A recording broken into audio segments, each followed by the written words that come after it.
एक असा प्रश्न जो मुलांना कधीच नका विचारू तो आहे हा. नमस्कार, माझं नाव डॉक्टर देविका देशमुख आणि मी MD पंचकर्म फिजिशियन आणि आयुर्वेदिक डॉक्टर आहे. संचालिका केरळ आयुर्वेदिक क्लिनिक, विलेपार्ले, पूर्व येथे. एक असा प्रश्न आहे जो तुम्ही तुमच्या मुलांना कधीच नाही विचारला पाहिजे. तो म्हणजे, आज तुला काय खायचंय? मी आज ब्रेकफास्टसाठी काय करू? तुला लंचला काय आवडेल? तुला जेवणासाठी काय केलेलं आवडेल? आणि तुम्ही विचार कराल, का पण? हे विचारलं तर चांगलं आहे ना. माझा मुलगा फक्त 4च भाज्या खातो. तर मी त्यातनं विचारलेलं बेटर आहे ना माझ्यासाठी. तुम्ही सांगा, तुम्ही एक इमारत बांधताय, तुम्ही कन्स्ट्रक्शन वर्कर आहात किंवा तुमचीच इमारत आहे, तुमचं घर आहे. तर घरासाठी तुम्ही उत्तम दगड असेल तो घ्याल का जो मिळेल तो घ्याल? जो कोणीतरी दुसरा सांगेल तो घ्याल? तुम्ही तीच वीट घ्याल जी सगळ्यात मजबूत आहे, तेच सिमेंट घ्याल जे सगळ्यात स्ट्रॉंग आहे, म्हणजे तुमचं घर खूप छान रित्या बनेल. बरोबर? सो आपण जे खाणं देतो that makes the foundation of the child. मुलाला वाढत्या वयात काय खाशील काय नाही खाणार हे विचारण्याच्या ऐवजी तुम्ही 6 वेगळ्या रसांचे आहार त्यांना दिलेत आणि सांगितलं, हे बघा घरी हे केलंय आणि तुला हे खायचंय, आणि मुलांना खायला बसवलं, तर मुलांच्या आवडी-निवडी सगळ्यात कमी होतील आणि डेफिशियन्सीज मात्र निघून जातील, रादर उत्पन्नच होणार नाही.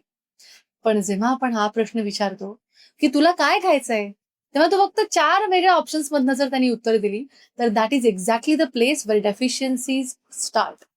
तुम्ही तुमची इमारतीचं फाउंडेशनच जर नीट नाही बांधलं, तर मोठं होऊन त्या मुलाला premature greying of hair, PCOS, PCOD, hyper anxiety किंवा डिप्रेशन असे त्रास होणारच.